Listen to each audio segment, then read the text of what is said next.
الجامعة الملكية المغربية لكرة القدم بقيادة السيد القجع تتحرك جراء الأحداث المؤسفة التي شهدتها مباراة السنغال ضد المغرب هنا بالرباط. وكانت أحداث مؤسفة حدثت بعد إعلان الحكم عن ضربة جزاء لصالح المغرب، وهي ضربة جزاء صحيحة وشرعية، وكان قد عاد فيها إلى الفار وتأكد من نفسه.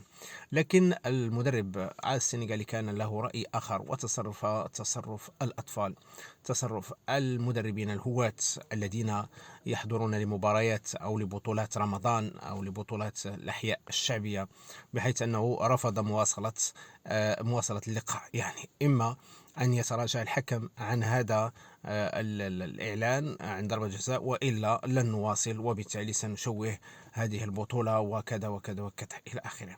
فطبعا هذه السلوكات الغير رياضية لن تمر هكذا دون أي ردة فعل من طرف الجامعة الملكية بقيادة السيد القجع. اليوم قرر السيد القجع، يعني رئيس الجامعة، بالتحرك وبوضع شكاية في عند مكتب الكاف هنا بالمغرب، ك يعني ردة فعل طبيعية وقانونية جراء هذه الأحداث.